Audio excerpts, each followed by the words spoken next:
everybody, welcome to June's edition of Thriving Thursday with me. Yes, let me put it that way, because in the last few months I've been coming up on the first Thursday of the month, and then we have faculty member or a guest session on the third Thursday of the month. It's a different setup here, so I've been trying to adjust certain things like I always try to, but I trust that you'll be able to get the best that we should have from this session. I'm not able to see some things that I usually see on my end here. Ebun, hi, I see you. Thank you for joining. True Blood, Topo FolaFayo, thank you for joining. And if you're joining on Facebook as usual, please give me an emoji or a word. Just say something like I'm here so that I can give you a shout out, and then definitely I will be able to see you on Facebook directly. So I have some things that I want to make sure I share today, and so I'll be looking out a little bit on my notes, and so bear with me on that. I always try to just have some notes ready so that you can get the juicy parts of some of the contemplations that I've had. Hey, Mr. Deyam, it's good to see you. Happy New Year. We've not chatted this year. Yes, we should connect, right? I trust that things are going on well with you all. All right, guys, let's get into the conversation for today.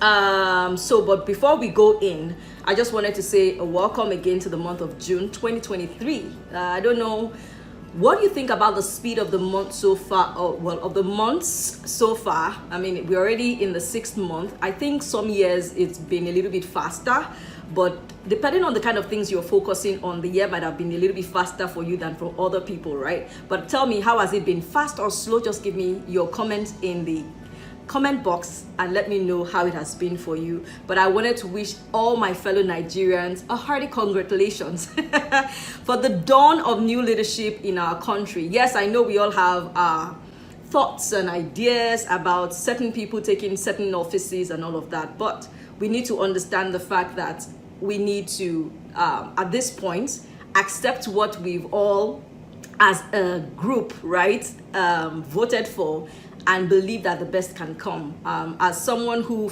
supports people through transitions, I can tell you for sure that the next few months, maybe even few years, will be moments of transition for these people in leadership. So we might not be able to see the changes that we desire that quickly, just like when we come into new zones or new spaces or levels in our lives. So let's just have that understanding as we trust and as we challenge them, inspire them, pray for them to be able to give the best that they can for the country.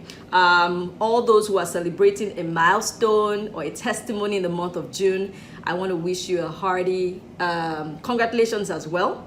I believe very much that you have certain things that you've been trusting God for, but particularly that the things that you're celebrating will stay preserved. That's the prayer that I have for you as well. Okay, let's go into the conversation for today.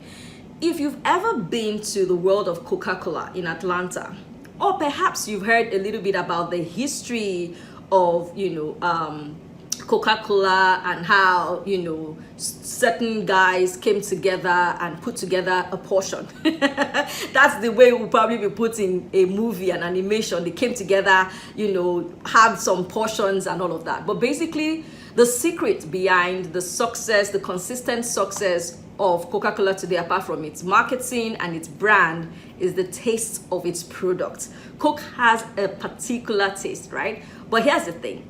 The formula for the mix of Coca-Cola is a trade secret. It's only certain people that have access to it. It's patented. So not everyone can have access to it. So the same way, those of us who probably are familiar with that story can tell that, okay, the success of Coca-Cola is tied to these things, and of course this is secret.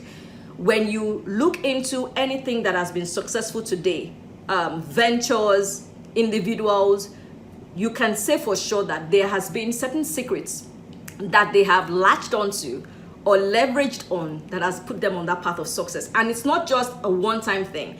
I'm even referring today to those who have had consistent success. We're going to be looking at consistent success as the focus today, because what happens a lot of times is that many times we can't really quite tell the things that bring us to, I don't want to use the word limelight, but help us to achieve certain goals.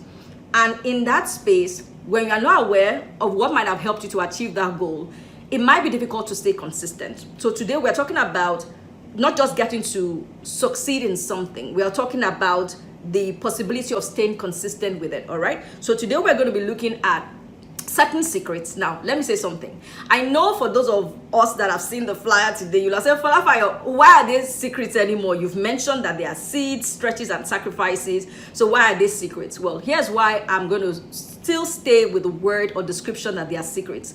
And that's because those who have used these three things, we don't know how they have used it in their spaces, and we don't know when they use it in their spaces, but we know that they have applied them in some way at some time to be able to achieve the success that they have got to and are maintaining today. So that's why I'm still sticking to the word that they are some form of secrets, right?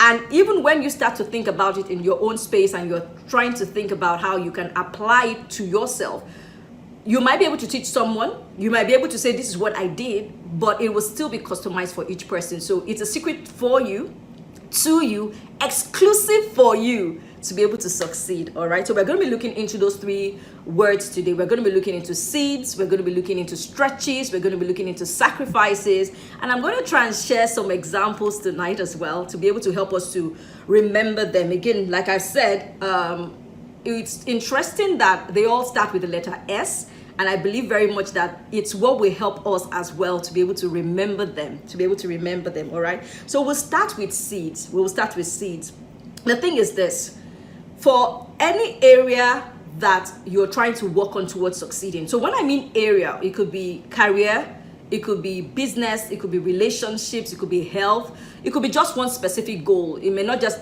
be like a big area of your life. It could be just like, okay, you may have kids, but you have the goal to work better with a particular child, right? It could be any goal in any of this area. It could be an area as a whole, right?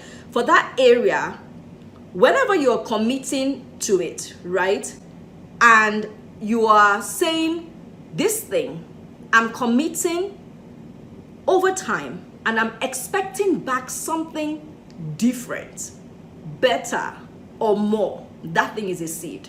Let me state that again. When you're looking into pressing towards achieving success in an area or on a goal, anything that you commit and you wait over time to see a transformation on is a seed. So three key things about that. One, there's a form of commitment. You're committing that thing, you're letting it go in one way or another, or you're investing it in one way or another, right? And then it takes time. So with seeds, there's a commitment. With seeds, there's time. There's a gestation period. We have it in one of the laws we treat in our mastermind group. It's called the law of gestation. There's a period, there's a gestation period. And then when it returns back to you, or when you get the benefits at the end of the day, it's better than what you have put in, right? And it's also could be more. It could give you more. And in agriculture, we call it a harvest. So think about those times when a farmer, gets a piece of land ready, puts in, seeds of maybe corn or maybe beans or something, or any kind of crop, and at the end of a season comes back to get a harvest. That's what a seed could be described as, right? Even in our own lives, there are things that we do, we commit over time, and we get a return back in an area of our life as we seek some form of success that we can regard as seeds. Now, the thing is, we had a session some months back where I took us through the concepts of seeds and all that. But today, the first seed or critical seed I'm going to be talking about or focusing on is the seed of thoughts. Because I think that this is one that is often overlooked.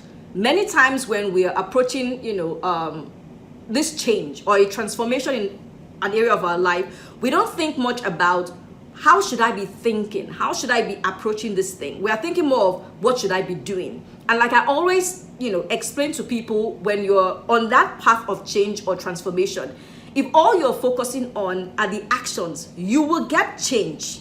But you will not be able to sustain the change if you're thinking, or let's say a group of thoughts around that thing, which we could call or refer to as mindset. If it is not in line with what you're trying to do, then you will not be able to achieve a sustainable change or transformation like you want. Let me say it in another way. You're trying to go, let me use this. Let me use this to object here. You're trying to go this way. You're seeking change. You're trying to go this way, right? That's what many of us are pressing for.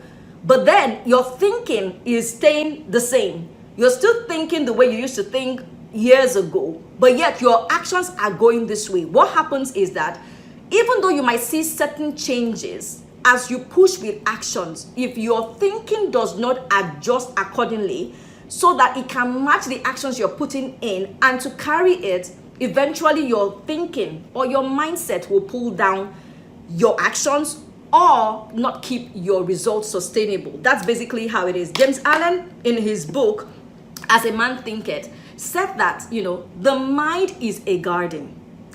Your mind, it's a garden.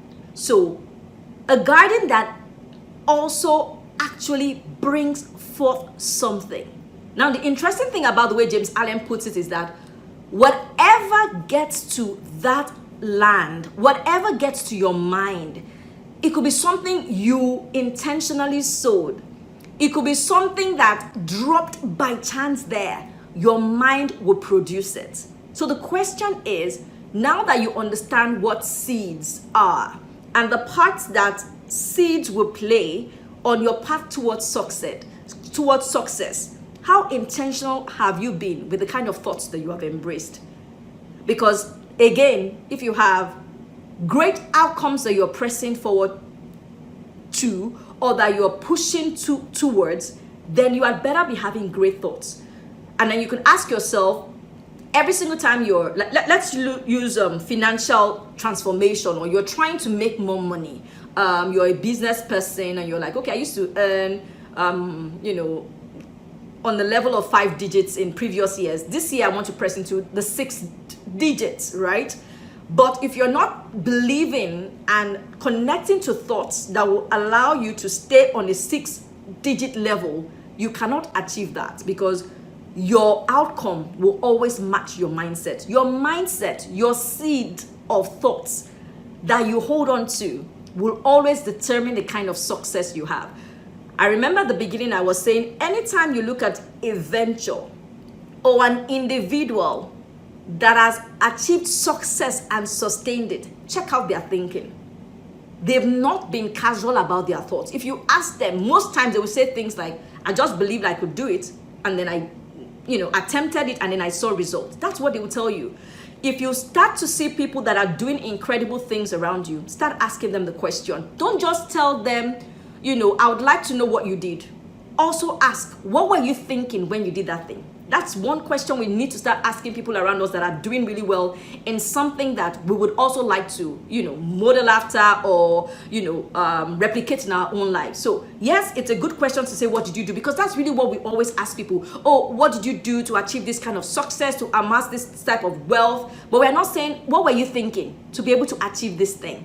We need to start asking people, what were you thinking to achieve this success? Because I can tell you, while many of them will point you to actions that they've taken, the real deal changer, or the real game changer and the real deal maker to their success, the seed that they must have sown would have been their thoughts. We need to start looking into that and seeing how we can also work on our own thoughts, because our thoughts are seed. So like I said, you need to ask yourself, if I'm seeking for a great outcome of some sort, right, what great thoughts must I be having? And now the thing is this, with thoughts as seeds, that's one level. The other level you need to also consider as seeds will be ideas. Usually when ideas come to us, right, many times they could seem that like they are unrealistic, and you're like, oh, especially if you're the first person to do that thing, or if it's an area that you have never, done work in before.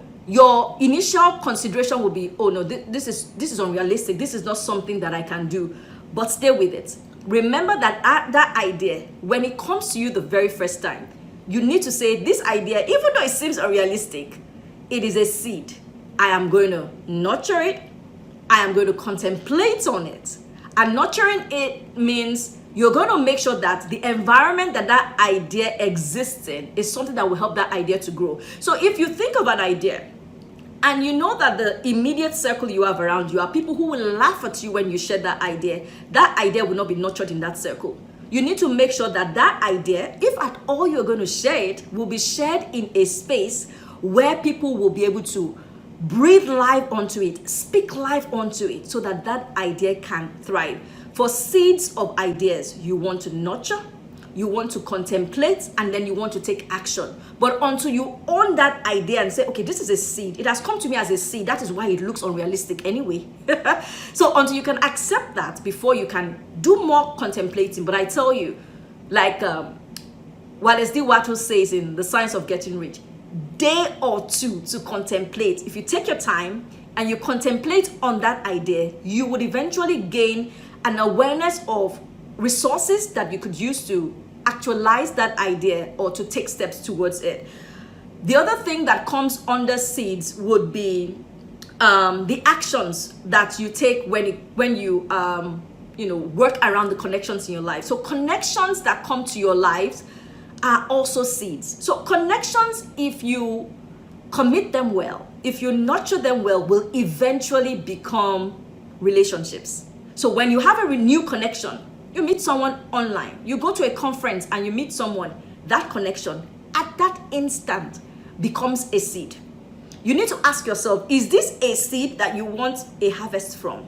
Because if it is one that you want harvest from, if it is one that will be critical on your path of success in any area of your life, then you must handle that as a seed. And what have we learned about seeds? You commit them, you give them time, you nurture, but you know eventually it will come out better for you. All right, so that's on seeds. So the question I want you to ask yourself when you think about seeds going on is, with this path of success that I'm pressing into, or that I'm working on, or this area I'm working on, what seed do I need to sow today? Because I can tell you, there are some seeds you need to sow. And we've talked about thoughts as seeds. You could even start there and say, what thought seeds must I have today to create the change or the success that I'm pressing for? All right, let's go into stretches. Here's how I would describe stretch. A stretch, right? Stretches will be the practices. And then the more I thought about it, I was like, okay, the actions or the decisions that pull you out of your comfort zone. We're talking about the path of success today, and we're talking about success secrets, right?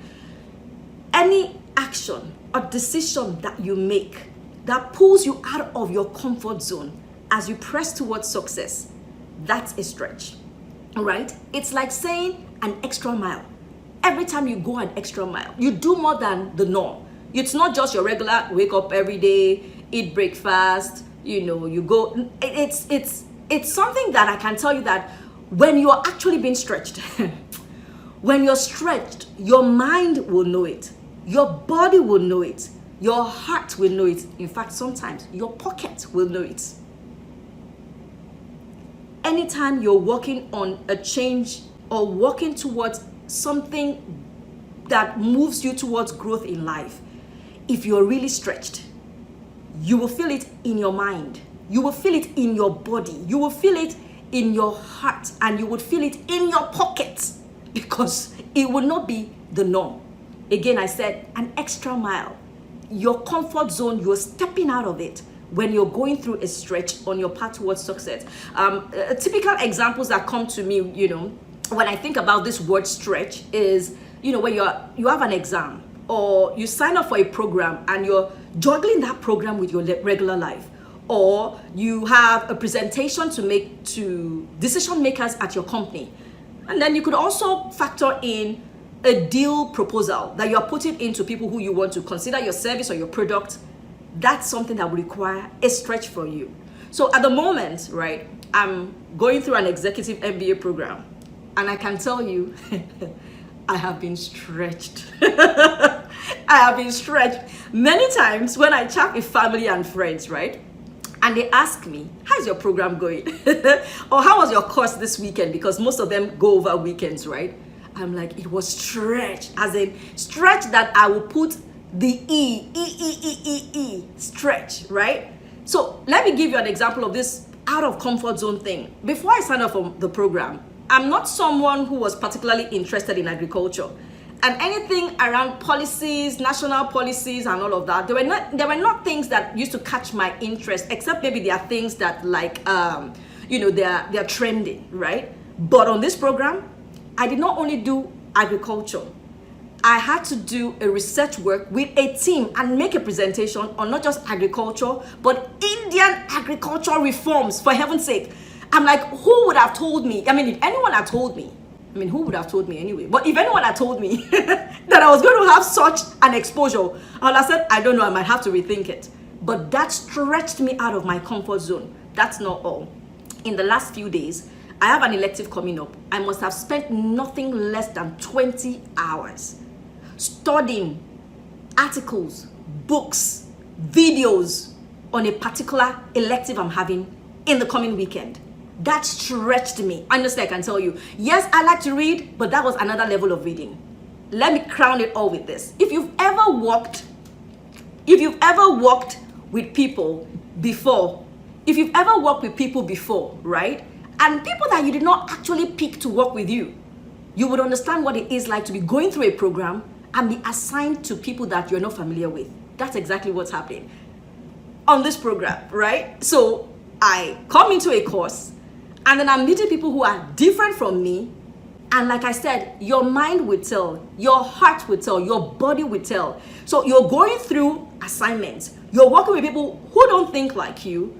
And then you're going through the regular forming and transforming and conforming dynamics that happen in teams. And then eventually you're like, okay, this team was actually not a bad team after all. It was a good team. I know them better now. I can work with them. And then you come the next course and you're assigned to a new team. That's what exactly has been happening to me. When you're on a path towards something you want to achieve, you will go through stretches. And here's the thing about stretches. When you go through stretches, stretches will help you uncover potentials about yourself that you did not know existed. You will start to understand that I didn't know I had the capacity to be this patient. I didn't know I had what it takes to be in a team where someone will be saying something that I'm not thinking about and I will embrace it with such excitement. I didn't know that I could do research on something that was not even in my scope of interest. Stretches, they happen. Inevitably, they will happen. But apart from you seeing and discovering yourself, when you're going through stretches, you would also grow. Because you know what? When you stretch, you are not the same person anymore. You are not the same person who you were before that experience. So that's one thing you need to start opening up to and getting ready to have as a part of you. So the question you want to ask yourself, which stretches is this? I'm looking at the time. We have a short time. You will bear with me today as I will go a little bit over the regular time, but we have to touch on these sacrifices before I go up, right?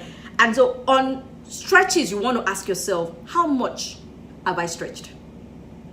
If this thing really matters to me, how much have I stretched? And as we round off tonight, I'm going to just stop here on sacrifices. I'm going to rush kind of on this one. On sacrifices, the focus I'm going to have is going to be on relationships, because you need relationships in life, really. It could be partnership at work. It could be colleagues you're working with, business deals, and it could also be, your partner in life, like your spouse. Research estimates this, that when it comes to marriages, 41% of all first marriages end in divorce. So if you want to put it roughly, you're saying 4 out of every 10 couple, that go down the aisle, 4 out of every 10 will end up their first marriage in divorce. And this is an area that my husband and myself are passionate about. We work with couples. But one thing I can tell you is that for that marriage to eventually, end in that state, one person or the two eventually stop sacrificing at some point. Because you need to sacrifice to make partnerships work, to make relationships work. That means you need to be giving more than your norm. And so you may be saying, okay, FolaFayo, what's this sacrifice thing about? Sacrifice, the way I would describe it in the context of, the path to success is saying what you would do if it was just you will put it aside and do something different because you're considering other people. What you would do if it was just you will put it aside because you know that there are other people involved. So you may be asking, okay, so what kind of things could you be talking about that one might need to sacrifice? Well, we could start with things like, how you spend your time, how you spend money. So it's not quite the money only, but how you spend it. You might be in a relationship with someone that when they have money, they'll rather buy things, but you prefer to have experiences. So then you will realize that you would rather travel, but this person wants to go buy the next new bag that is out there, that is trending and all that. That's what the person has. You cannot have your way all through. There'll be times when you would sacrifice your preference. There'll be times when you will sacrifice what you're familiar with, because you know that for this marriage to work, for this partnership to work, for this relationship to work, something has to be laid down. On the path of success, you need to be aware that sacrifices will be made. Now, in a marriage situation, right, it should be mutual sacrifice. So I'm not saying, oh, if your spouse is not sacrificing, you should keep sacrificing. No, I'm not saying that. For that marriage to work, it has to be mutual sacrifices from both sides, right? So there will be time when you'll be a full sacrifice. There will be times when you'll be a partial sacrifice, where you kind of like come to a compromise. But basically what I'm saying is this: in relationships, in some areas of your life, on the path of success, you would need to factor in the need to make a sacrifice. Again, when I was saying that, what could you sacrifice? And I mentioned how you spend money, how you spend time. Because sometimes you could be someone who's like, oh, I'm an introvert, I want to be on my own. But if your spouse likes you guys to be together, there will be times when you will give up your me time and be with the person, right? And then there are times when, if your spouse is a party person, you will give up your me and we time and to have other people join the circle and join the space, because that is how that person is.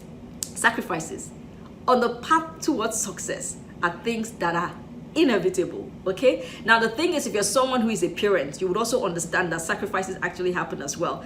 I can't remember when last I went to the store to buy something that I thought I needed, and I wasn't also thinking, oh, what do we have at home that is, needing a top-up? And then when you're now picking groceries in the store for the family, you are also thinking, oh yes, I like this kind of biscuit, but I know this particular child prefers this kind of biscuit. I like this kind of drink, but I know my husband would rather.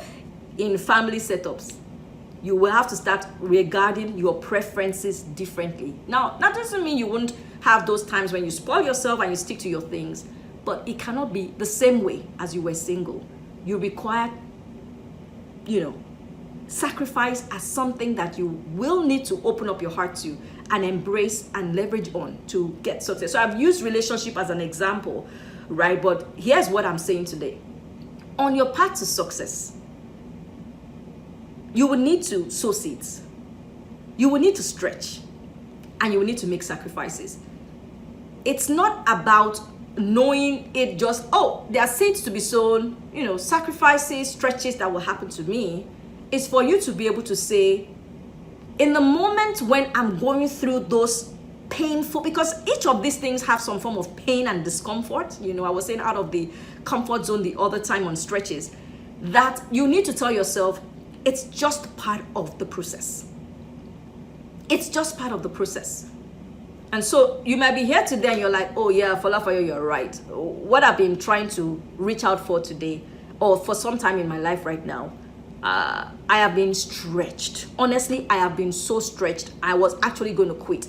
In fact, there are some stretched moments you have on paths to success that you really do consider, I'm going to give up on this. I can't take this. But here's what I want you to realize. They come with the terrain. When you want something better, when you want to stand out, it comes with the terrain. You cannot avoid them, right? But then, apart from the fact that you need to see that they come with the terrain, you also need to realize that it's not only you. Because sometimes you feel it's only you. Like, for example, I was talking about working in teams at school, and also realizing that with every new team, I have to discover everybody again and adjust to their preferences and, make my, misses, learn from my misses, maybe after the first day, adjust again so I can connect better. Other people are going through that. It's not just me going through that. You are not the only one who would have seeds to sow. But guess what? If you ask anyone who has attained success today consistently, they will tell you they have sown seeds, they have stretched, and they have made sacrifices. If you're not ready to go through any of these three, in fact, sometimes you have the three happening at the same time, then maybe you've not really quite understood the success you really want to achieve. But every single time you're clear and it's something that you know, it's not familiar, you are eager, you're excited about it, it's bigger than you, you're going to be stepping into one of these three. So you may be saying today that, okay, FolaFayo, I'm at that point where it's like the 3 tips or keys you shared today, they are hitting me from all sides. I'm still trying to navigate it. Please send me a DM. The keyword for today, secrets. All right, secrets. Don't worry. I mean, I don't mean that I want you to come and share your secrets with me, but by all means, if you feel comfortable doing that, then yes, we can have that conversation. But here's the thing. You can go through those spots of sowing seeds, stretching and making sacrifices, because they come with the terrain. But I can tell you this, at the end of it all, you will not only achieve your success and sustain it, you will not be the same person. You will not be the same person. Thank you everyone who has joined me tonight. Chioma, I see you. I know the point where you were laughing. Sanao, thank you for joining as well. ADS Foods, thank you for joining. And thank you again for joining, and for everyone who has stayed with me until the end. And for those of you on Facebook as well, thank you for joining and for your comments. Yes, I see that. Sacrifice is needed in our different areas of life. Yes, I see that. How much have I stretched? Thank you. Stretches will help you uncover potentials about you that you never knew existed. I like that one too. Yes, and I was the one that said it, but yes, I liked it. I liked it. Okay, thank you everyone for joining. I pulled you like an extra 3 to 5 minutes already tonight, but thank you for joining. I look forward to working with you if this is an area you want to navigate. And of course, if you just want to have a conversation on something different, I will be more than glad. We've dropped a link on Facebook so that you can connect for a complimentary session if you require one. And you can send me a DM, secrets as well. We can have this conversation. And yes, if you're watching the replay, please give us #replay, and see you next time. God bless. Bye-bye. Enjoy your weekend and have a wonderful month of June. Bye.